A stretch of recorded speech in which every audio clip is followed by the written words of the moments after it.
마지막까지 마치도록 하겠습니다. 10과의 2강과 그 다음에 묵상과 적용까지 같이 다 하도록 하겠습니다.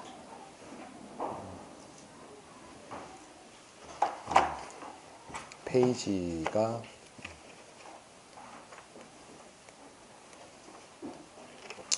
194페이지입니다.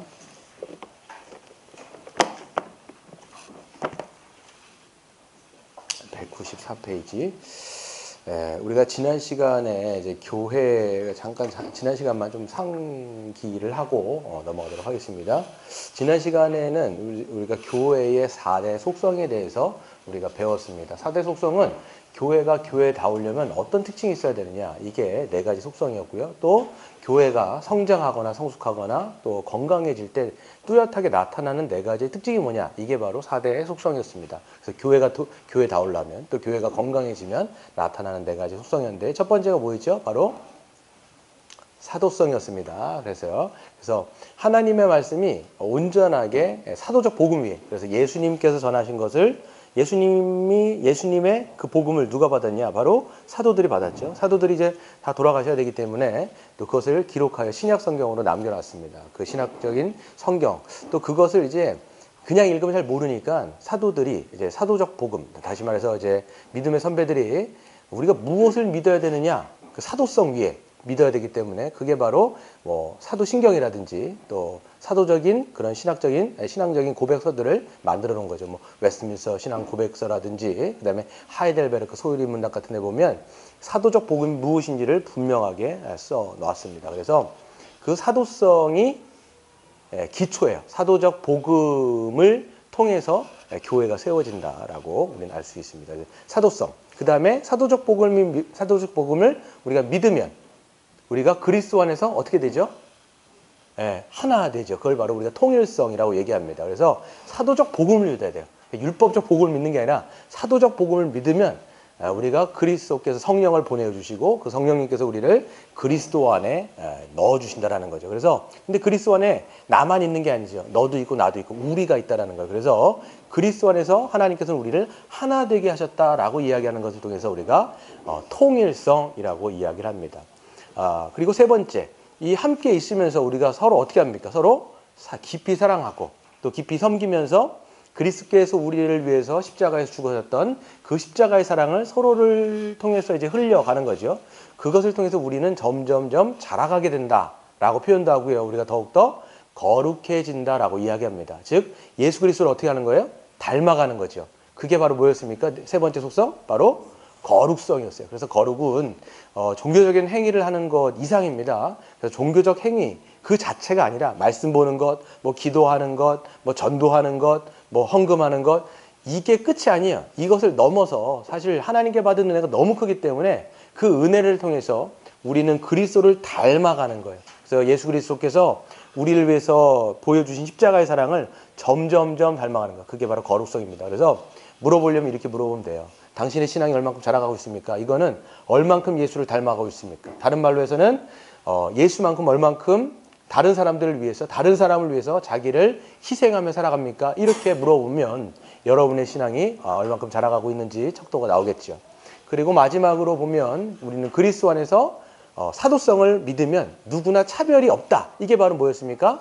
보편성이었다는 거예요. 그래서 그리스도 안에 있으면 차별이 없어요. 그래서 그 사람이 많이 배웠건 적게 배웠건, 그 사람이 뭐 돈을 많이 가졌건 적게 가졌건, 그 신분하고 뭐 이게 성 관계없이 다 그리스도 안에서는 동일하다, 차별이 없다. 이걸 바로 보편성이라고 이야기를 했습니다. 그래서 사도성이 들어가잖아요. 사도적 복음이 들어가면 뭐 기독교가 개혁을 하려고 한 게 아니에요, 사실. 예수님도 그 당시에 뭐 그런 제도들을 세상의 어떤 안 좋은 제도들에 대해서 뭐라고 하신 건 아니에요. 다 인정을 했어요. 그리고 사도 바울 같은 경우도 그 당시 노예제도가 있었는데 노예제도에 대해서 이것을 개혁하라 이런 말 한 번도 한 적 없습니다. 그런데 오히려 사도적인 그 십자가의 복음이 들어가니까 오히려 개혁이 돼버렸어요. 어떤 일이 일어나냐면 그 당시에 계급사 완전 굉장한 계급 문화 아니었습니까? 계급이라고 해야 되나? 뭐라 그럴까요? 서열이 있었죠. 그래서 뭐 로마 같은 데는 왕족이 있었고 노예가 있었어요. 근데 놀랍게도 복음이 들어가니까 왕이나 노예나 그리스도 안에서 하나가 되는 거예요. 그래서 왕이 노예에게, 노예가 왕에게 브라더, 시스터 이렇게 해서 형제와 자매라고 부르는 일들이 일어났고요. 그리고 한국교회 역사에서도 보면 그 당시에 사대부가 있었고 그 다음에 천민들이 있었습니다. 그냥 쌍놈들이 있었죠. 양반과 쌍놈이 있었는데 복음이 들어가니까 어떤 일이 벌어지냐면 쌍놈도 양반도 하나가 되는 거예요. 거기 안에서 브라더 시스터, 물론 형제와 자매요 그랬겠죠. 그런 일들이 오히려 복음이 들어가면서 개혁되어 버리는 그런 일들이 일어났다는 걸 우리가 볼 수가 있습니다. 그래서 사도성, 통일성, 거룩성, 보편성 이 네 가지의 속성을 여러분들이 잘 기억해 두시고요. 오늘은 194페이지 보시면 한번 같이 읽어보겠습니다. 시작. 참된 교회 인지를 분별하는 표지. 그래서 세 가지가 뭡니까? 말씀, 성례, 권징. 그렇습니다. 그래서 요 네 가지 속성의 세 가지의 표지를 얘기하면 돼요. 이거는 뭐 여기서 만든 게 아니라 2000년 역사 가운데 믿음의 선배들이 교회가 무엇이냐? 교회가 교회 되려면 어떤 세 가지의 표지가 있어야 되느냐라고 물었을 때 이 말씀과 성례와 권징에 대해서 이야기를 한 것입니다. 갈라디아서를 한번 읽어보도록 하겠습니다. 시작. 그리스도의 은혜로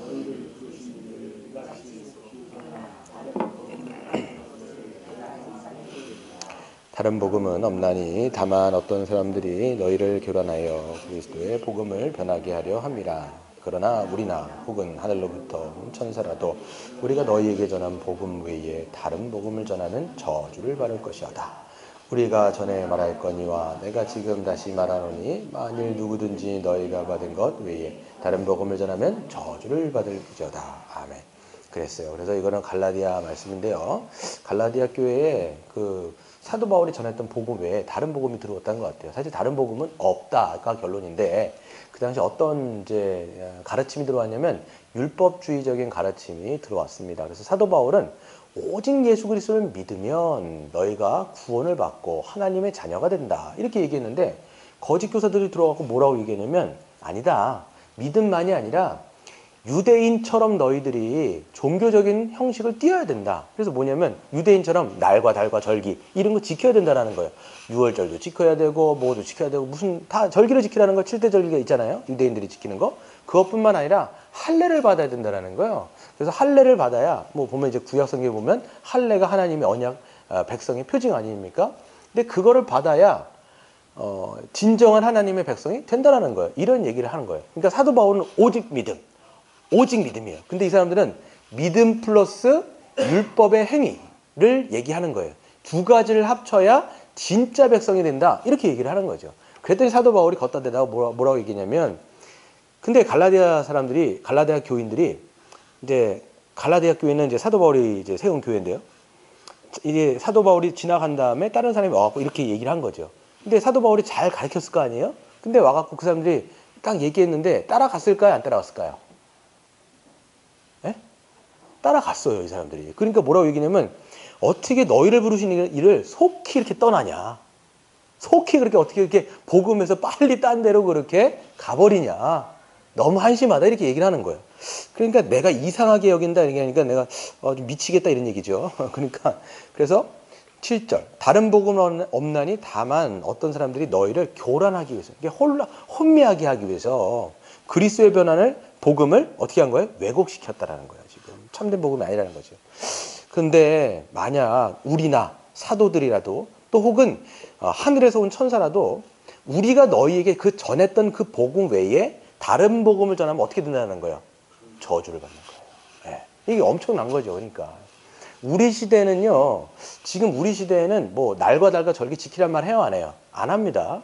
그리고 또 여러분들이 뭐 우리에게 뭐 할례 받아야 하나님의 참된 백성입니다. 이렇게 얘기를 해야 해요. 안 하지요. 그럼에도 불구하고 지금까지 지금도 이 갈라디아 그 서가 우리에게 의미가 있는 이유는 뭐냐면 율법주의를 얘기하는 거예요. 이게 바로 율법주의예요. 보세요. 오직 은혜로 구원받는다가 아니라 너희가 뭔가를 행해야 하나님이 너희를 구원하실 거야 라고 얘기하는 것과 똑같다라는 거예요. 우리로 지금 말하면 뭔가 종교적인 행위를 해야 하나님이 너를 사랑하셔갖고 구원도 해주시고 복도 주시고 이렇게 얘기하는 거예요. 똑같은 거예요. 율법주의, 기복주의는 아예 쌍둥이 같은 거예요. 그래서 그러니까 기독교는요 하강신학이에요. 하나님이 먼저 손을 뻗쳐가지고 우리를 구원하신 거에 감사함으로 하나님 앞에 예배도 드리고 섬기는 거지. 근데 이 율법주의는 뭐냐면 내가 뭔가를 해서 하나님의 사랑을 좀 받아내고 하나님께서 내가 원하는 복도 좀 받아내야지 라고 하는 게 율법주의요. 예. 기복주의라는 것들을 여러분들이 제가 누차 말씀을 드린 거예요. 이게 갈라디아서 말씀인 거예요. 그래서 그 당시나 지금이나 율법주의는 있어요, 없어요? 그래서 여전히 교회를 흔들고 있는 게 율법주의예요. 그래서 2000년 전이나 지금 21세기를 맡고 있는 지금 우리나 동일하게 여전히 율법주의는 살아있다. 이렇게 얘기할 수 있습니다. 그래서 그런 복음을 믿으면 끝이라는 거예요. 그래서 첫 번째 한번 읽어보겠습니다. 시작. 교회의 본질적 속성인 사대 속성이 있을 때 비로소 교회라고 할 수 있다. 본질적 속성을 가진 참된 교회임을 어떻게 분별할 수 있는가? 참된 교회와 거짓 교회를 구분하는 데 도움이 되는 표지는 무엇인가? 더 나아가 교회가 어떻게 하면 더욱 본질적 속성을 충만하게 지니고 드러낼 수 있는가? 건징, 참된 교회의 표지요. 교회를 더 온전하게 하는 수단이다. 그랬어요. 그 네 가지 속성들을 말했는데요. 거기에 이제 진짜 교회, 참된 교회와 거짓 교회를 구분하는 표지가 뭐냐라고 했을 때 이 세 가지의 표지가 있어야 참된 교회라고 우리는 얘기할 수 있어요. 첫 번째가 뭐라고요? 바른 말씀을 선포하느냐. 그래서 복음적인 말씀을 선포하느냐 아니면 율법주의적인 말씀을 선포하느냐 이거에 따라서도 갈릴 수 있습니다. 두 번째 뭐예요? 성례를 제대로 시행하느냐. 성례가 뭐예요? 뒤에 말씀드리겠지만 여러분 아시겠지만 세례와 성찬을 제대로 시행하는 것. 세 번째가 뭡니까? 권징을 확실하게 실시하는지가 세 가지의 표지로 이야기할 수 있습니다. 그래서 방가르 일본을 보시면 말씀의 참된 선포와 성례에 합당한 집행 그리고 권징의 신실한 시행이 바로 참된 교회를 구분하는 세 가지 표지라는 거예요. 그래서 여러분 교회가 십자가가 있다 할지라도 이 세 가지의 표지가 없으면 의심해야 되는 것이고 그것이 없다라면 자문해야 되죠. 왜 우리 교회는 이런 게 없을까? 이렇게 얘기를 할 수도 있다라는 겁니다. 그래서 이 세 가지 표지는 칼빈이라든지 루터라든지 그 믿음의 선배들이 누차 이야기했던 이야기들이었습니다. 왜 그러냐면 그 당시 중세 로마 카톨릭이 하도 말씀이 땅에 떨어져 있는 오히려 말씀보다도 그들의 전통과 문화가 높이 있었던 시대이기 때문에 말씀이 너무 가려져 있었어요. 그러다 보니까 로마 카톨릭을 더 이상 교회라고 간주를 하지 않은 거예요. 루터라든지 칼빈이라든지 치빙글리라든지 이런 종교개혁자들이 그러면서 얘기한 거예요. 그러면 교회가 교회 되려면 어떤 표지가 있어야 되느냐? 물으면서 성경 안에서 답을 찾다 보니까 이 세 가지로 정리를 해버린 겁니다. 사실 루터 같은 경우는요, 딱 두 가지 혹은 한 가지로 얘기합니다. 아예 말씀 하나로 정의할 때도 있다라는 거죠. 밑에 보세요. 그래서 이 세 가지 표지 중에 가장 중요하며 다른 것의 근본이 되는 것은 뭐냐? 바로 말씀이에요. 그래서 십자가 복음의 말씀, 즉 말씀, 사도적 가르침인 예수 십자가의 복음이 교회에서 바르게 선포되고 가르쳐질 때 성례도 합당하게 거행되고 권징도 제대로 실행될 수가 있습니다. 그래서 가장 중요한 건 뭐냐면 말씀이에요. 말씀을 제대로 가르치다 보면 말씀을 우리가 제대로 이렇게 알려고 하다 보면 성례와 권징을 안 할래야 안 할 수가 없어요. 왜냐하면 성례도 권징도 다 어디 들어있는 거예요? 말씀 안에 이미 다 기준이 되어 있는 거예요. 그래서 우리가 이 66권의 성경을 정경이라고 얘기해요. 정경. 캐논이라고 얘기하는데 모든 신앙의 기준이 된다는 거예요. 그러니까 이 말씀 기준이 딱 세워지면 성찬, 세례, 권징 이거를 안 할 수가 없어요. 왜냐하면 이 정경 안에 다 들어가 있기 때문에 캐논 안에 그렇습니다. 그렇기 때문에 박스에 보시면 교회 표지로서 말씀 한 가지만 말하거나 말씀과 성례에 대해서 말한 사람도 있습니다. 그게 바로 루터라는 사람이죠. 넘어가겠습니다. 두 번째, 첫째 말씀의 참된 선포에 대해서 살펴볼 텐데요. 말씀이 참되게 선포되려면 오직 뭐의 복음에 근거해야 되죠? 예수 십자가의 복음에 근거해야 됩니다. 그래서 성경 전체는 예수 그리스도 안에서 성취되어지는 하나님의 구원의 경륜에 대한 이야기지요. 그래서 하나님이 예수 그리스도를 통해서 우리를 구원하셨다. 또 모든 것이 예수 그리스도에 대한 이야기로 연결되며 이것은 우리에게 복된 소식, 즉 좋은 소식이다라고 이야기를 할 수 있습니다. 그래서 여러분 성경 전체를 제가 자꾸만 개관을 해드리는 이유가 뭐냐면 성경 전체가 어떤 형식으로 흘러가는지를 여러분들이 알고 있을 때 비로소 성경을 제대로 이해할 수가 있다라는 겁니다. 그래서 창세기에서부터 쭉 말씀드렸어요. 하나님께서 이 땅 가운데 뭘 세우시기를 원하셨어요? 하나님 나라, 즉 하나님의 나라, 하나님이 통치하시고 다스리시는 하나님 왕국을 세우시기를 원했는데 무엇 때문에 그것이 왜곡되고 망가졌어요? 인간의 죄. 인간이 하나님의 손길을 거부했죠. 선과 악을 알게 하는 나무 같은 것을 통해서 하나님의 주대심을 거부한 것 때문에 인간이 하나님을 떠나고 그래서 하나님 나라가 망가진 거죠. 그래서 인간은 이제는 더 이상 하나님의 백성이 될 수 없고 즉 지옥 갈 수밖에 없는 존재들이었지만 하나님은 그 인간들을 불쌍히 여기셔서 하나님의 구원의 역사를 쭉 시작한 게 뭐예요? 뭐 창세기 4장부터 어떻게 보면 요한계시록 끝까지인데요. 그래서 하나님께서 그 나라를 회복하기 위해서 사람들을 불러내시고 그 사람들을 불러내심을 통해서 하나님 나라를 회복시켜요. 뭐 아브라함 같은 사람, 이삭 같은 사람, 그리고 야곱을 통해서 이스라엘이라고 하는 그 하나님 나라의 모형을 만드시고 근데 하나님 나라의 모형인 이스라엘 백성이 어떻게 됐어요? 실패했지요. 결국은 참된 이스라엘인 누구를 보내세요? 이 땅 가운데 예수 그리스도를 이 땅에 보내셔가지고 우리의 모든 죄를 회복시키셔서 하나님 나라의 백성으로 만드시는 쭉 내용이 바로 이 성경이라는 거예요. 그래서 성경은 하나님 나라가 중심 주제고요. 그 중심에 누가 있냐면 예수 그리스도예요. 이렇게 보시면 돼요. 이 성경이 다루는 큰 주제가 뭐냐면 하나님 나라예요. 그런데 그 중심에 딱 누가 있느냐? 예수 그리스도가 있는 거예요. 이렇게 여러분들이 성경을 보시면 되겠다라는 거죠. 그래서 두 번째를 한번 읽어볼까요? 시작. 복음 선포에서 가장 중요한 것은 그렇죠. 그래서 구원은 죽을 수밖에 없는 죄인들 하나님이 전적으로 구원하시는 하나님의 은혜라는 거예요. 은혜. 은혜라는 뜻이 뭐지요? 그렇죠. 값없이 받는 거예요. 자격 없는 자에게 주시는 하나님의 사랑이라는 게 은혜예요. 그러니까 우리는 자격이 없어요. 자격이 없는데 하나님이 그냥 우리 같은 자를 택하여 주셔갖고 예수 십자가를 통해서 그냥 구원하시기로 작정하시고 구원하신 거예요.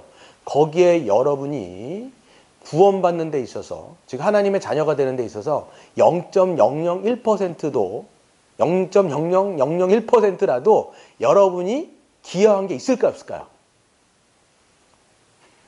기여한 게 있을까요? 없을까요? 없다예요. 만약에 여러분들이 기여했더라면 그건 은혜가 아니에요. 그게 로마서 4장이잖아요. 만약에 당신들이 일을 해갖고 받았으면 그건 당신의 삭시라는 거예요. 노동을 해가지고 받았으면 당연한 보상인데 그게 아니라 아무것도 한 것 없는데 그냥 받았어요. 그걸 뭐라고 얘기해요? 선물이고 은혜라는 거예요. 그게 기독교입니다, 여러분. 그러니까 기독교가 로마서 5장에 뭐라고 돼 있어요? 우리는 하나님의 원수요. 하나님을 대적하는 자였는데 그럼에도 불구하고 하나님께서 우리를 사랑하사 하나님의 아들을 우리에게 십자가에서 매달려 달려 죽게 하셨다. 그것을 통해서 우리를 구원하셨다라는 게 복음이죠. 그래서 아까도 말씀드린 것처럼 기독교는 하나님이 먼저 우리에게 손을 내미신 거예요. 다른 모든 타종교는요 반대예요. 그걸 우리가 상승신학이라고 얘기합니다. 모든 종교는 상승신학이에요. 내가 하나님께로 올라가자라는 거야. 내가 어떤 공로를 쌓고 종교적인 행위를 하고 헌금을 내고 그리고 내가 뭔가를 기여해가지고 하나님의 어떤 구미에 맞도록 행동하면 하나님이 나를 좋아하실 거야. 하나님이 나를 사랑하실 거야. 하나님이 나에게 복 내려줄 거야. 이렇게 얘기한 건 다 기독교하고는 전면으로 배치되는 거예요. 이게 여러분 아까 갈라디아서에 있는 다른 복음이에요. 그러니까 이걸 우리가 주의해야 되는 거죠.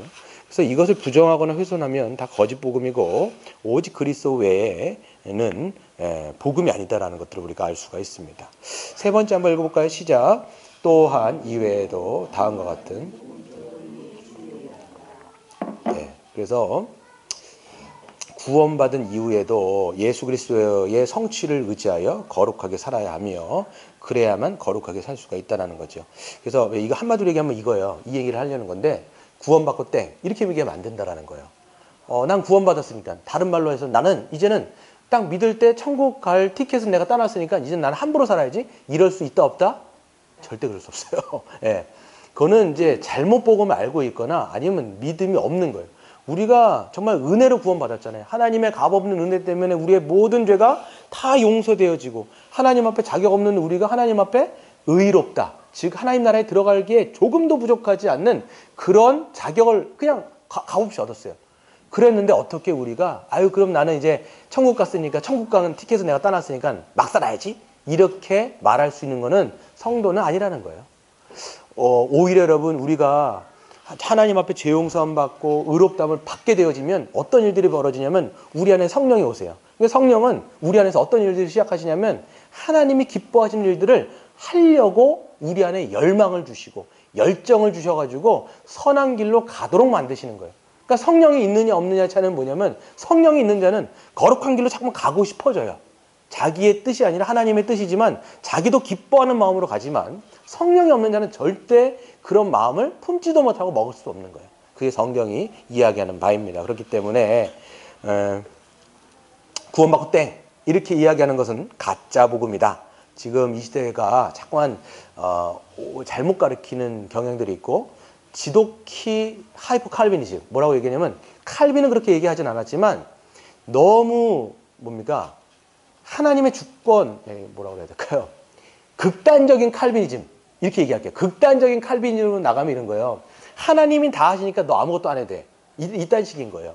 그러니까 너는 구원받고 땡. 너 할 것 없어. 막 살아도 돼. 이렇게 말하진 않지만 그 내용 안에는 그런 은연중에 그런 생각들이 들어가도록 가르친다면 이거는 가짜 복음이다라고 이야기할 수가 있습니다. 넘어가도록 하겠습니다.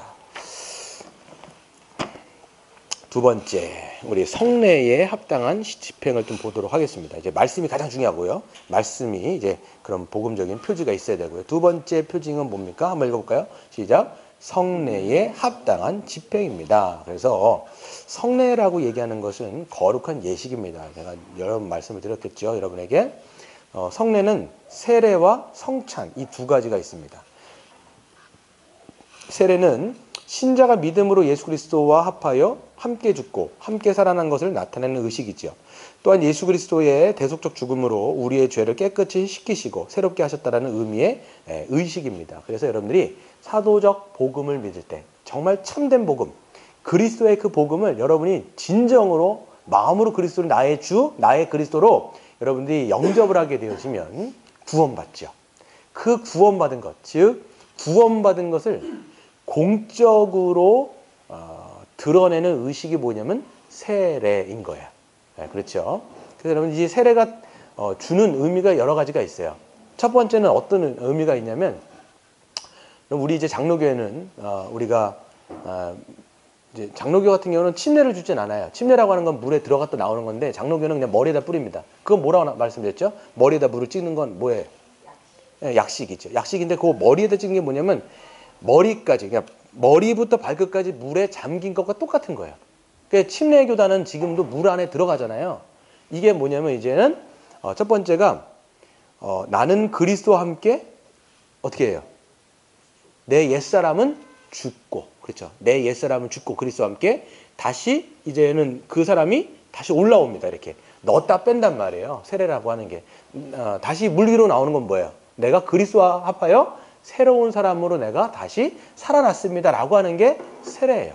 또 두 번째 의식은 뭐냐면 의미는 뭐냐면 물이라고 하는 것은요 씻김을 의미합니다. 그렇기 때문에 물 아래에 갔다가 물 위로 들어온다는 건 뭐냐면 내 몸이 그리스도의 보혈로 깨끗하게 정결하게 씻겼습니다라는 것을 의미하는 것이 세례인 거예요. 그렇기 때문에 여러분 이제 이 세례 뒤에 이제 말씀드리겠지만 세례를 제대로 줘야 될 필요가 있겠죠. 참된 믿음 가운데 있는 자들에게만 세례를 베푸는 겁니다. 또 성찬은 어떤 것이냐 한번 읽어볼까요? 시작.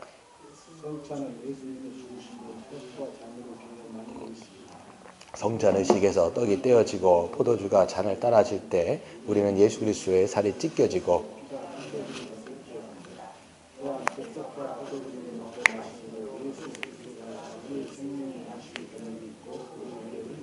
네, 그렇죠. 그래서 성찬에 참여할 수 있는 사람이 누구냐면 세례교인인 거예요. 그래서 세례를 받아야 구원, 그러니까 세례는 교회의 공적인 확증이에요. 그래서 세례는 개인적으로 안 줍니다.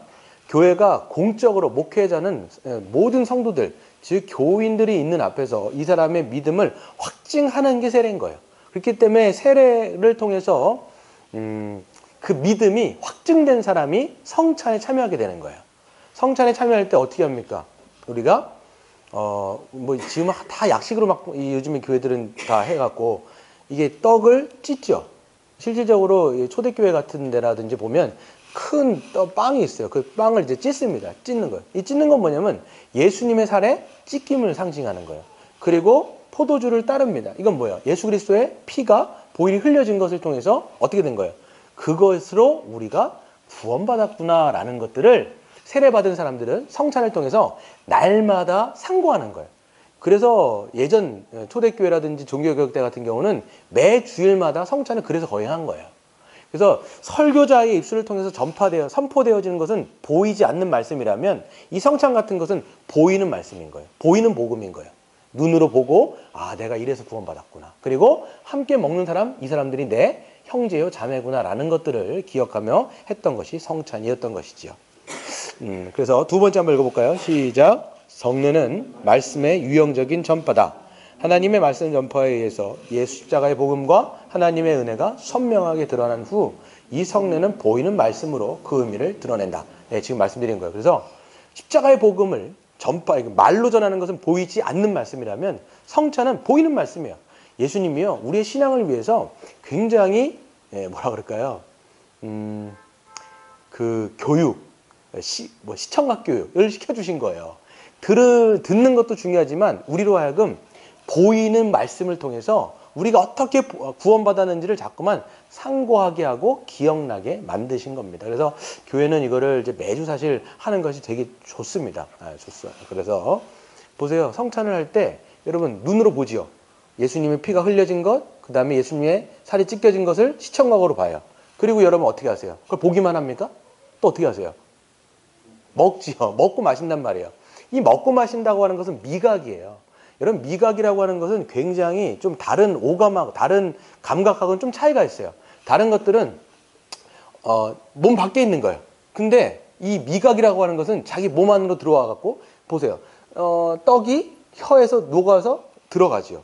또 포도주가 우리의 목젖을 타고 넘어가서 몸 안으로 들어가면서 융화되어지는 거예요. 연합되어지는 거예요. 하나 되어지는 거예요.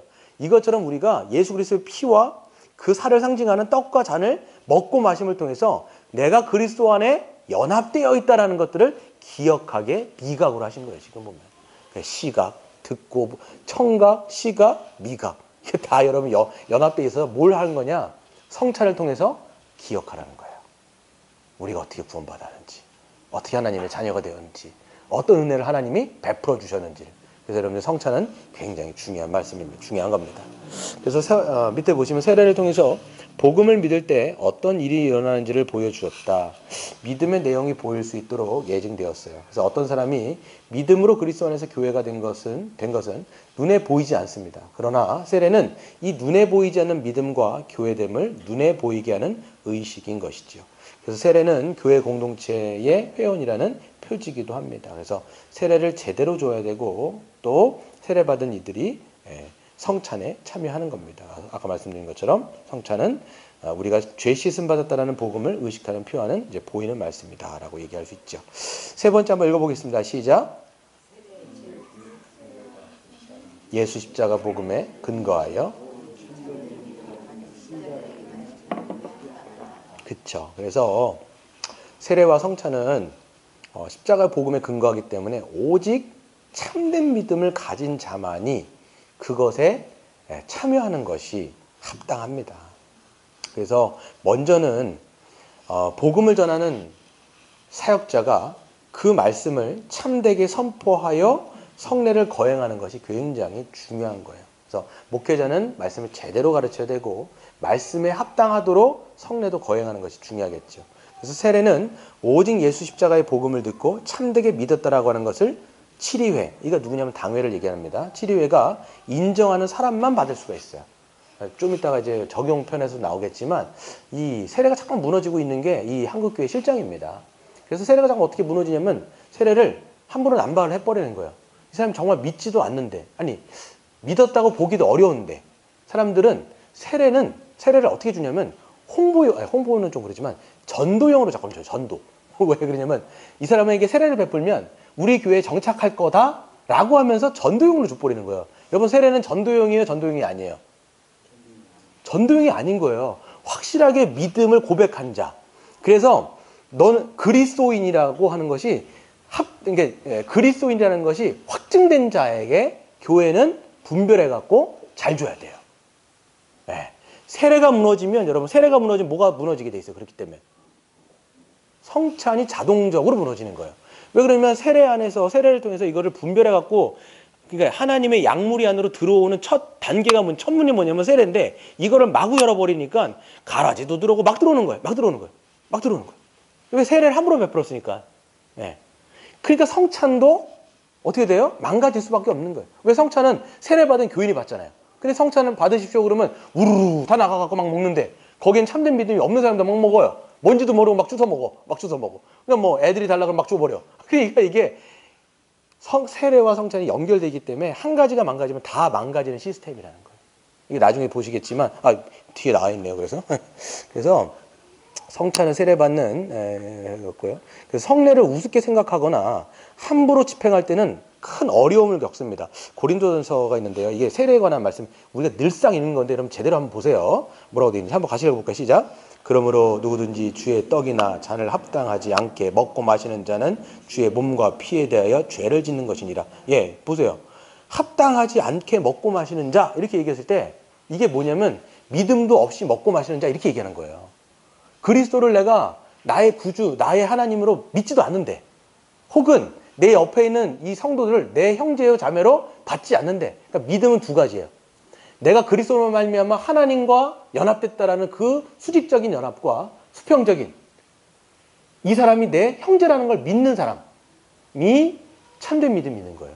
그 사람이 먹어야 되는데 그렇지 않은 믿음을 갖고 먹어서는 이거는 주님의 몸에 피에 대해서 죄를 짓는 거예요. 그래서 어떻게 돼요? 28절 제가 읽겠습니다. 사람이 자기를 살피라는 건 뭐냐면 자기의 믿음을 살펴보라는 거예요. 그 후에야 이 떡을 먹고 이 잔을 마실지니 주의 몸을 분별하지 못하고 먹고 마시는 자는 자기의 죄를 먹고 마시는 자다. 그러므로 너희 중에는 어떤 사람은 약한 자와 병든 자가 많고 잠자는 자도 적지 않다. 이게 무슨 말인지 아세요? 성찬을 그러니까 함부로 시행하거나 함부로 자기가 참여했어요. 약한 자가 뭐냐면 병들었다는 얘기예요. 약하고 병든 자, 잠잔다는 게 뭐냐면 죽었다는 얘기입니다. 이 설교를 칼빈이 제네바에서 굉장히 강력하게 했어요. 사람들이 그러니까 성찬을 받다가 받으려고 할까요? 안 받으려고 할까요? 안 받으려고 한 거예요. 그래갖고 그 제네바에서 그런 일들이 벌어진 거예요.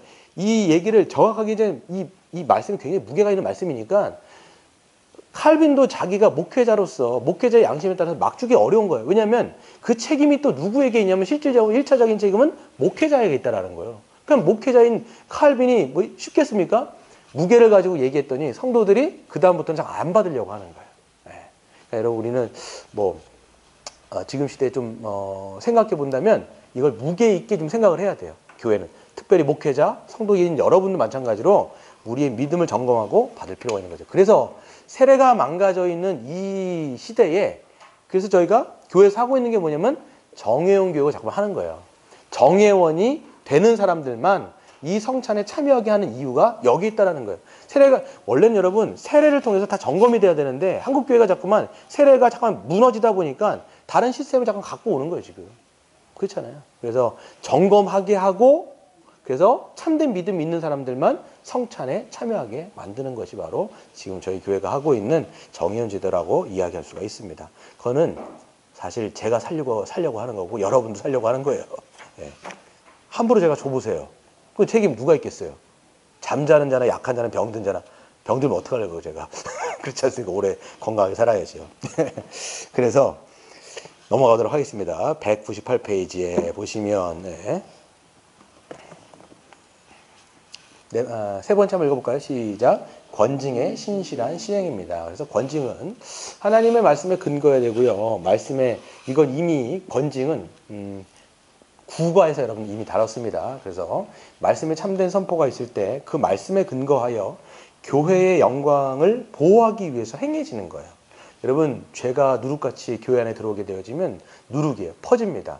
작은 누룩이 영향을 줘요. 그렇기 때문에 교회는 그 죄를 그냥 놔두는 것이 아니라 타협하고 그것들을 방치하는 것이 아니라 하나님의 공의가 교회 안에서 실행되도록 하는 것이 권징이에요. 그래서 치리와 권징을 통해서 이 교인들을 더 거룩하게 살아가도록 격려하고 만들고 근데 끝까지 고집을 피우고 그 교회의 치리에 복종하지 않으면 즉 죄를 졌음에도 불구하고 끝까지 그 회개하지 않고 돌이키지 않고 그 죄에 대해서 끊임없이 거부한다. 그랬을 때는 교회는 어디까지 나갈 수 있느냐? 출교까지 함을 통해서 그 사람도 보호하지만 교회를 보호하는 것이 권징의 큰 특징인 거예요. 여러분, 권징이 망가지잖아요. 교회는요, 복음도 망가져요. 네, 권징이 망가지면 복음도 망가지게 되고 성찬도 망가지고 이 세 개는 다 연결되어 있어요. 그렇기 때문에 가장 중요한 건 복음인 거죠. 그래서 복음을 제대로 이야기하면, 설명하면 이런 모든 것들은 제대로 서진다라고도 이야기할 수가 있습니다. 그래서 권징을 통해서 네 가지 속성도 보호할 수 있습니다. 묵상과 적용 한번 해보도록 하겠습니다. 묵상과 적용. 첫 번째 한번 읽어볼까요? 시작.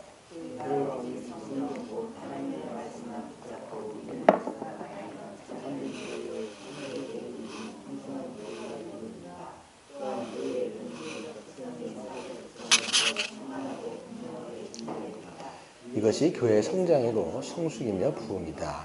그러므로 교회는 하나님의 말씀 곧 예수 십자가의 복음으로 더 충만하기 위해서 애를 써야 한다. 그렇지요.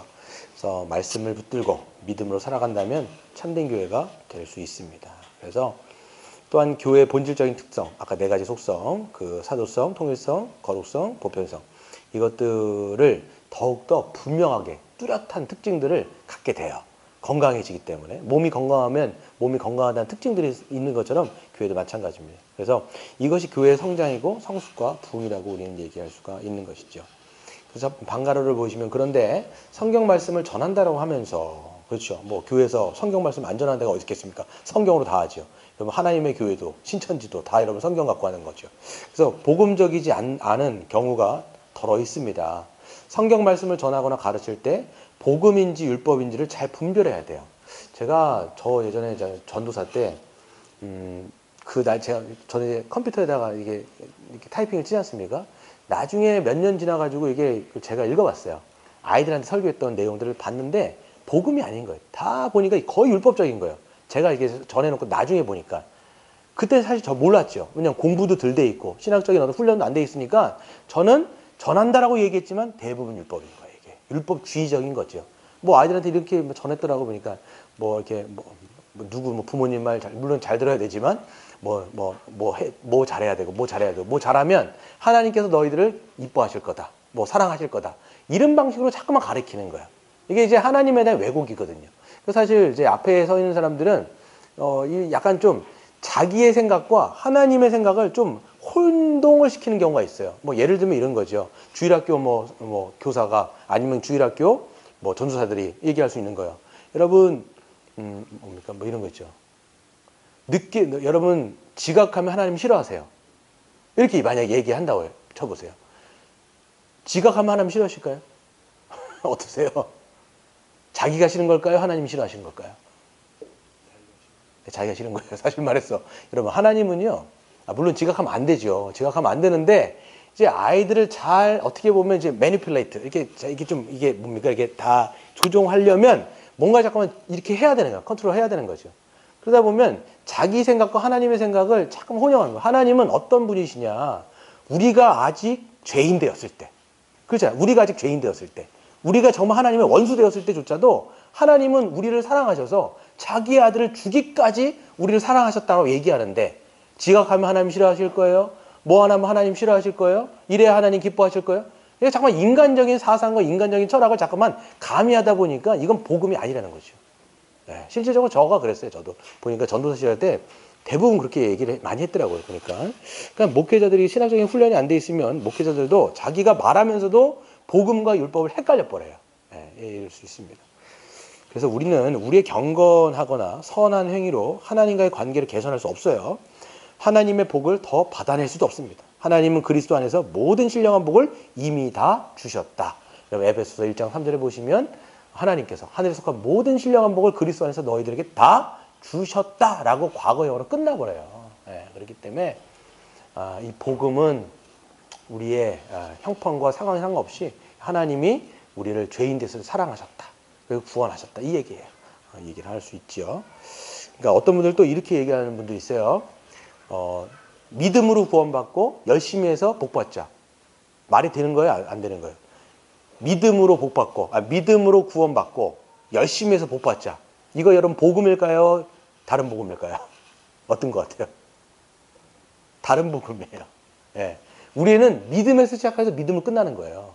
근데 이게 율법주의가 섞이면 이런 구호가 생긴다니까요. 처음에는 믿음으로 난 구원받았어. 이제 믿음으로는 구원받았고 그 다음에 내가 열심히 해갖고 복은 내가 받아야지. 이렇게 하는 것도 다 다른 복음인 거예요, 이게. 이게 한마디로 기복신앙이거든요. 사람들을, 목회자는 왜 자꾸 이런 방식을 쓰게 되느냐. 제가 목회자 입장에서 말씀을 드리면 성도들로 하여금 좀 말을 좀 잘 듣게 하거나 아니면 교회가 하는 방향에 동참시키려면 정말 이런 방식을 쓰게 된다는 거예요. 복음적 근간 위에서 사람들로 하여금 거룩하게 자발적으로 기쁨으로 가게 만드는 건 시간이 오래 걸려요. 그러다 보니까 좀 빨리, 좀 쉽게 하려면 오히려 그렇게 하나씩 걸어버리는 게 훨씬 빠릅니다. 그럼 목회자가 앞에서 여러분 저주 한번 해보세요. 이거 안 하면 하나님께서 화내시고 당신들 건강 해칠 거예요. 이렇게 얘기한다면 여러분들 두려워서 할까 안 할까요? 한단 말이에요. 이게 대부분 다른 복음이에요. 근데 이게 헌금 얼마 하십시오. 지금 뭐 얼마 하십시오. 물론 헌금 중요한 거예요. 근데 헌금도 여러분 이 순서가 제대로 돼 있어야 돼요. 내가 구원받은 거에 감사함으로 하나님 앞에 기쁨으로 드린 건 진정한 헌금이에요. 근데 내가 뭔가를 더 투자 개념 있잖아요. 내가 이만큼 했으면 하나님께 따따블로 나에게 한 10배는 튀겨주시겠지? 그러면 여러분 여기다가 하시면 안 돼요. 교회에다가 내시면 안 되고 저기 투자 신탁 같은 데 가셔가지고 증권을 사셔야 되는 거예요. 이게. 예, 여기서 그렇게 마셔야 안 돼요. 이거는 다 그러니까 투자냐 투기냐 헌금이냐. 이거는 내가 이미 받은 거에 감사함으로 하는 거냐 아니면 내가 뭔가를 드림으로써 기브 앤 테이크를 할 거냐. 여기에서 갈려버리는 거예요. 예, 잘 생각을 하셔야 됩니다. 넘어가겠습니다. 그래서 박스 한번 보시면 한번 읽어볼까요? 시작. 이런 복음적 원리를 잊지 않으면서 성경을 배우고 가르쳐야 됩니다. 그래서 이런 복음적인 원리를 자꾸만, 그래서 여러분들은 복음의 기초를 이미 하셨는데 그 복음의 기초에 이미 이 복음에 관한 내용들을 여러분들이 이미 다루었다라는 전자에 제가 지금 말씀을 드리는 겁니다. 두 번째 한번 읽어보겠습니다. 시작. 교회 모든 성도는 다 힘을 합해 성경 말씀을 더 배우기에 힘써야 된다. 그렇죠. 그래서 여러분들 이 십자가의 복음을요 계속 배우셔야 돼요. 이거는 끝이 없습니다. 저는 아직까지 배우고 있어요. 저 여러분들 마찬가지죠. 하나님 나라의 복음을 지금 제가 어떻게 하는 거예요? 여러분들에게 수요일날, 금요일날은 뭘 하는 거냐면 이 성경을 보는 관점을 자꾸만 넣어드리려고 하는 거예요. 큰 덩어리들, 복음이 뭐냐라는 것들을 여러분들에게 넣어드리는 거예요. 관점이 잘못되면 성경을 그릇되게 보니까 올바른 관점 가운데 올바르게 신앙과 신학을 하라는 거예요. 그리고 제가 주일마다 하는 게 뭐예요? 성경 각 권을 창세기, 출애굽기, 신명기 이렇게 나갈 거 아닙니까? 그래서 한 권 한 권을 이 복음의 관점으로 해석하여 듣고 배울 수 있도록 여러분들에게 하는 것이기 때문에 잘 배우시고 또 잘 가르침을 받아야 되는 것이고 또 거기에서 우리가 또 훈련을 받아야 되겠습니다. 중요한 것은 또 뭐냐면 함께 배우고 또 분명하게 공유해야 되고요. 암기하고 복습하는 게 굉장히 중요합니다. 여러분에게 제가 지금 암기할 것을 제가 하진 않지만 그래서 암기를 하시는 게 참 좋아요. 그래서 시험은 제가 보잖아요. 테스트를 한 번씩 한단 말이에요. 이거 끝나면 테스트 아닌가요? 맞죠? 90과. 그러네요. 벌써 테스트인가요? 그리고 이게 보면 90과 나왔고 11, 10이면 또 이게 끝나는 거예요, 이게. 예. 다음 주네요. 벌써. 다음 주에. 근데 하지만 뭐 여러분들 기억하시겠지만 오픈 테스트라는 거. 예. 그 다음에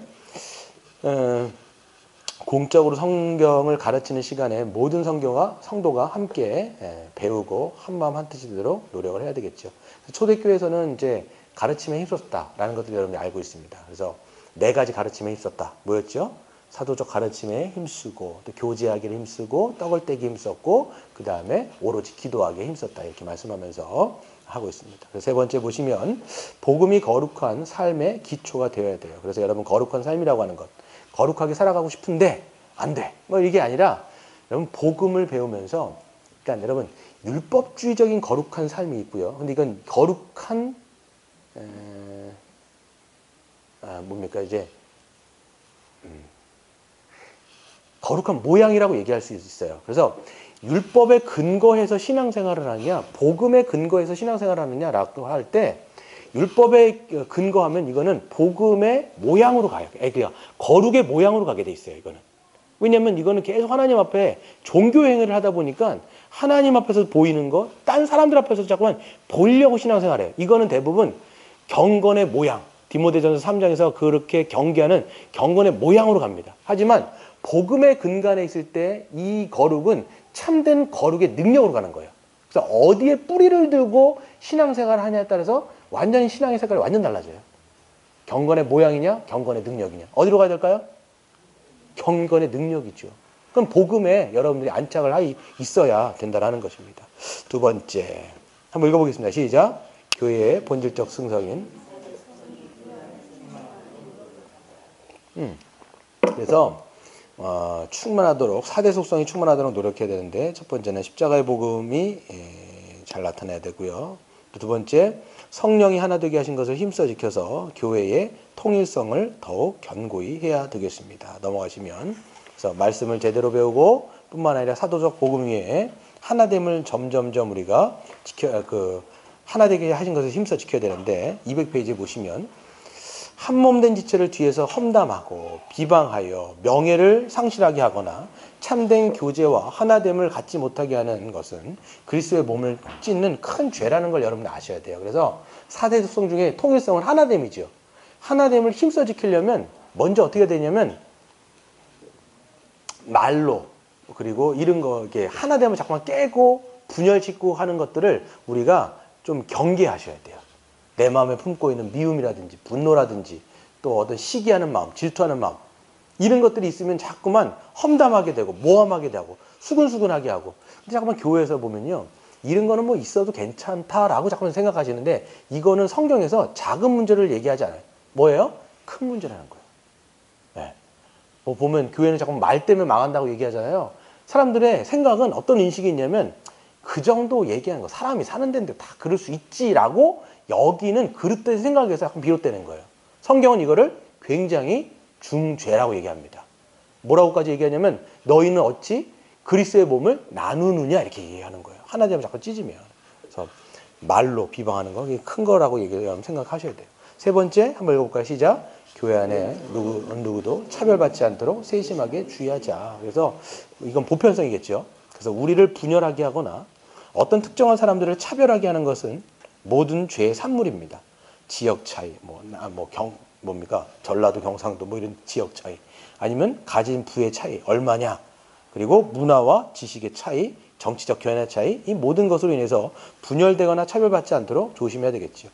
특별히 가난하거나 사회적으로 힘이 없는 사람들을 더욱 더 잘 대해야 그들이 교회에서 새 삶을 누리게 할 수가 있습니다. 그래서 아까도 말씀드린 것처럼 이 교회 보편성, 그래서 사람들이 이제 어떤 걸 조금 나뉘냐 보면 뭐 그렇진 않겠지만 뭐 학벌이라든지 그 다음에 어떤 아파트에 사느냐, 또 그러니까 얼만큼 이 사람이 많이 갖고 있느냐로 잠깐 평가하는 거예요. 교회 안에서도 이 사람 어떤 대학 나왔대, 어떤 직장에 다닌대, 그리고 집에 얼마가 있대, 어떤 아파트에 산대. 그래서 좋은 아파트나 평수나 이게 좀 뭔가 있는 사람이에요. 그럼 그런 사람들을 더 교회에서 만약에 대우를 해준다든가, 그리고 그렇지 않은 사람들에게 있어서는 좀 하대한다거나, 그럼 이미 보편성은 어긋나는 거예요.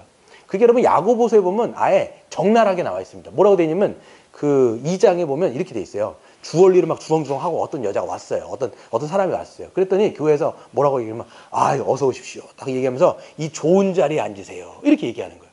근데 어떤 사람은 이제 뭐 좀 냄새도 나고 뭡니까? 그냥 좀 그런 사람들이 온 거예요. 그런 사람이 온 거예요. 그랬더니 이번에는 교회에서 어떻게 해요? 당신은 아무데나 앉거나 아니면 내 발밑에 앉아라. 이렇게 얘기하면서 차별을 했다라는 거예요. 이게 여러분 야고보서에 실질적으로 쓰여 있는 것이고, 그 당시 교회에 있었던 이야기를 야고보 사도가 설교로 이야기한 거겠죠. 만약에 여러분 우리의 교회 안에서도 이런 빈부격차라든지 세상에서 힘을 쓰는 사람이 교회 안에서 힘을 쓰게 만든다. 이거는 교회가 이미 세속화된 거예요. 세속화라고 하는 건 뭐냐면 세상의 원리가 교회 안에서도 작동하고 있는 거예요. 이게 세속화. 예전에 한번 말씀드렸죠. 어떤 장로님이 아주 세상에서도 좀 힘을 쓰는 장로님이에요. 근데 그분이 이제 자기의 편을 좀 만들기 위해서 장로 이거 임직을 하는데 투표를 자기가 손으로 고치는 거예요. 자기가 원하는 사람 쪽으로 다 표를 하고 아닌 사람들은 이거 하는 거예요. 그래갖고 부목사들이 거기서 장로님 그렇게 하시면 안 됩니다 라고 얘기했을 때 그 장로님이 하신 말, 너 잘리고 싶냐? 실제로 다 잘렸어요. 그리고 그 목회자들이, 그 담임 목사님도 이 장로님이 세상에 힘을 쓰니까 이분 편을 드는 거예요. 그래서 부목사들한테 뭐라고 얘기했냐면 너희들 잘못 본 거 아니야? 이렇게 얘기한 거예요. 그러면서 그 장로의 편을 오히려 들어줘 버리는 거죠. 그래서 교회 안에서도 세상에서 힘을 쓰는 사람이 여기 안에서 힘을 쓴다. 그거는 교회가 망가지고 있다는 증거고, 보편성에서도 굉장히 어떻게 된 거죠. 그래서 보세요. 네 번째 한번 읽어볼까요? 시작. 교회의 거룩성은 그쵸. 그래서 교회는 이제 거룩성을 지키기 위해서 죄와 싸우되 피 흘리기까지 싸워야 되고요.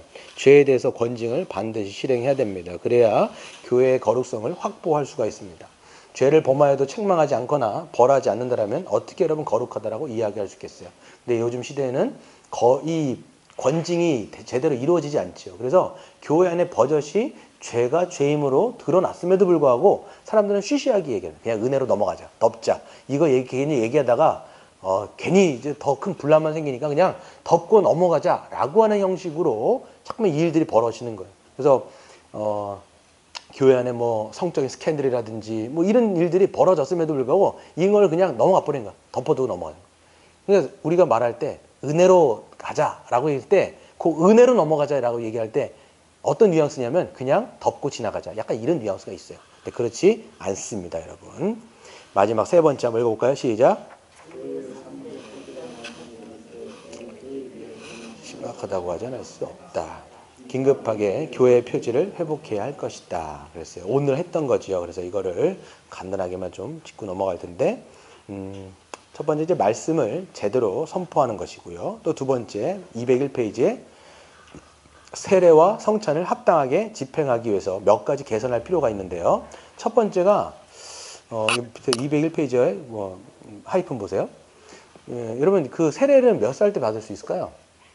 우리 헌법상 중학교 2학년 넘어서 받을 수 있거든요. 입교한 사람 이게 유아 세례 받고 이제 입교하는 친구들을 볼 텐데, 근데 이제 중학교 2학년 이후로 세례를 줄 때 이제 세례를 막 줘버리면 안 된다라는 거예요. 실질적으로 근데 교회 안에서도 이 카운트를 너무 이제 중요하게 생각하다 보니까 이번 부서에서는 몇 명 세례를 받아요 라고 하는 게 너무 중요한 거예요. 그러다 보니까 훈련도 안 되고 교육도 안 되는데 그냥 애들을 나이가 된다고 해서 막 줘요. 그러면 이거는 세례를 어지럽게 만드는 행위라고 우리는 얘기할 수가 있습니다. 그렇기 때문에 저 같은 경우도 뭐 여러 번 누차 말씀드렸지만 요즘 보시면 한 달 이게 4주 정도가 있어요. 4주를 교육받으세요. 이렇게 얘기를 해요. 제가 부목사에 있었을 때. 그런데 또 뭐 4번 또 다 나오는 것도 아니에요. 4번 중에 2번만 나와도 세례를 드릴게요. 이렇게 얘기를 한단 말이에요. 뭐 세례를 국어를 하는 건지 어떤 건지 하여튼 국어를 막 해요. 받아달라고 하지 애를 써요. 그냥. 예. 사실 받는 입장에서 영광스러워야 되는데 이건 뭐 교회가 그냥 받아주세요. 이렇게 하면서 국어를 하면서 막 받아달라고 하니까 뭐가 얼마나 문제가 되겠냐고요. 그러니까 이런 문제도 있고요. 군대 세례, 이제 진중 세례라고 얘기하는데 진중 세례가 박정희 이후에 박정희 시대 때 그때 기독교가 굉장히 번창을 합니다. 박정희 시대 때 그 사람이 기독교인이 아니었어요. 기독교인이 아니었음에도 불구하고 그 당시 정권 잡은 사람 중에서 기독교인들이 꽤 있었대요. 5%인가가 이 정부 안에 있었나 봐요. 그러다 보니까 기독교에 우호적으로 대해준 거예요. 이 박정희가. 그러면서 그 당시에 뭘 만들었냐면 그 군대 안에 군목을 그때 만든 거예요. 군목을 만들고 군목들이 생기니까 어떻게 하냐면 진중 세례를 주게 되는 거예요. 그러니까 복음화에 일정 기여를 하긴 한 것 같은데 이게 안 좋은 영향을 더 많이 끼친 거예요. 뭐냐면 군대 왔을 때 세례 어떻게 받아요? 뭐 먹으려고 받죠? 초코파이. 그렇잖아요. 이런 거 먹으려고 막 반단 말이에요. 그러면 2,000명 중에 몇백 명은 대부분 아님에도 불구하고 뭐 먹으려고 온 사람이에요. 근데 대부분하고 목회자들이 가갖고 그냥 막 안수를 줘버린단 말이에요. 거기서. 그럼 이 사람은 자기네가 안수를 받았다, 아니 세례를 받았다고 착각할 수 있다는 거죠. 그러니까 이런 문제들도 우리가 진중 세례를 좀 진중하게 생각을 해야 되지 않을까 이런 생각을 하게 됩니다. 그래서 숫자를 채우기 위해서 세례를 베풀고 있다면 당장 중단하는 것이 중요하겠습니다. 그래서 박스를 보시면 교회는 세례를 전도용으로 또는 교회에 소속감을 주기 위해서 베풀어서는 절대 안 된다라고 얘기할 수 있습니다. 그렇기 때문에 세례를 제대로 해야 되고 또 세례를 제대로 하면 또 모두 제대로 해야 되겠죠? 성찬도 제대로 해야 됩니다. 성찬에 있어서는 두 가지 믿음을 보셔야 돼요. 성찬에 참여할 때 어떤 믿음이에요? 첫 번째, 내가 그리스도로 말미암아 하나님의 자녀가 되었다라는 그 확신 하나. 그 다음에 수평적인 믿음 어떤 거예요? 옆에 있는 이 지역교회 내 옆에 있는 지체들이 내 뭐가 돼야 돼요? 형제요, 자매라는 것을 확실하게 믿음으로 받는 자가 참된 믿음. 그 믿음은 수직과 수평적인 믿음을 다 동시에 갖고 있는 사람이 어디에 참여할 수 있어요? 성찬에 참여할 수 있다라고 얘기합니다. 그래서 박스를 보시면 한번 같이 읽어볼까요? 시작. 성찬은 처음부터 제한 성찬이었어요. 즉 교회가 검증하고 확인한 사람만 성찬에 참여할 수 있어요. 이런 사람은 교회가 정회원이라고 얘기하는 거예요. 헌법에도 보면 회원이라고 멤버라고 돼 있잖아요. 그 멤버가 바로 이 성찬에 참여할 수 있는 거예요. 그러니까 여러분 그 당시 예전에 이제 초대교회 같은 경우는요. 세례를 그 당시 이제 뭐 예수를 믿는 거는 약간 좀 목숨을 내놓는 거와 비슷한 거예요. 대부분 유대교인데 유대교가 기독교인들이 되려면 유대교에서 나와야 되잖아요. 그러면 어떻게 보면 많은 손해를 감수하고 들어오는 거예요. 그러니까 대부분 이제 세례받고 교인이 되어지면 이 사람은 그 안에서 멤버십이 굉장히 강해지는 거예요. 하나님이 내 아버지일 뿐만 아니라 옆에 있는 내 지체, 같이 그리스도를 믿는 자들이 다 뭐가 되는 거예요? 내 형제요, 내 자매요, 가족이 돼버리는 거예요. 이런 확실한 멤버십을 가진 사람들이 성찬에 참여함을 통해서 또 뭘 확인하냐? 같이 그리스도의 피와 살을 찢고 먹음을 통해서 아, 내 형제와 자매가 여기 있구나 라는 것을 기억하고 확인하는 거예요. 그러니까 여러분 교회가 커지고 많아지면요. 누가 누군지도 몰라요. 마와하고 막 주워 먹는 건 아니지만 막 먹지 않습니까? 이게 원래 사실 뭐를 확인하는 작업이냐면 내가 구원받았다는 것과 누가 내 가족인지를 보는 게 성찬인데 이거는 그냥 뒤집다 그냥 먹어버리니까 누가 누군지도 모르는 거예요. 성찬의 의미가 너무 퇴색되는 거죠. 이러면 안 된다는 거예요. 마지막 세 번째, 이 시대의 권징을 시행하는 교회가 거의 없는 것이 슬픈 현실입니다. 교회 치리도 제대로 시행되지 않는 경우가 많습니다. 권징을 회복하기 위해서 교회 모두가 애를 한번 쓰는 것이 중요하겠죠. 그래서 교회의 통치와 권징을 거부하는 것은 누구의? 주님의 통치의 권징을 거부하는 것과 똑같습니다. 그래서 교회의 치리와 권징은 우리의 교만과 방탕으로 인한 죄된 삶을 막을 수가 있어요. 또한 우리의 자기사랑과 세상사랑 그리고 탐욕과 쾌락을 막을 수가 있습니다. 오직 주님의 치리와 권징만이 우리를 안전하게 보호할 수 있다라는 것입니다. 그래서 넘어가 보시면 그냥 하죠. 그래서 앞에다 말씀드린 거지만 아무튼 권징은요. 제대로 시행해야 교회의 거룩함을 보호할 수 있는 것이고 권징이 제대로 실행되면 사도성, 통일성, 거룩성, 보편성 이 모든 것도 다 지킬 수 있어요. 권징이 제대로 안 되면 이것들이 다 망가질 수밖에 없는 거예요. 만약에 보세요. 사도성, 제대로 비복음적인 것, 다른 복음, 이단적인 사설들이 교회 안에 들어오는 것들을 막으려면 권징해야 돼요? 안 해요? 해야 되죠. 누군가가 막 험담하고 비방하고 모욕하고 하면서 한몸됨을 깨트려요. 그럼 어떻게 해야 되겠어요? 권징해야 되겠죠. 그리고 거룩성을 저해해요. 그리고 차별하면서 누가 누구에 대해서 편가르기를 막 합니다. 이런 것들 내버려도 아니죠. 교회는 이것들을 치리하고 권징함을 통해서 교회를 보호하면서 더욱더 온전하게 우뚝 세우는 것이 중요한 것이죠. 그래서 교회의 3대 표지. 한번 마지막으로 하고 마치겠습니다. 교회의 4대 속성. 사도성, 통일성, 거룩성, 보편성. 교회의 3대 표지. 말씀, 성례, 권징. 마치도록 하겠습니다. 한번 이 시간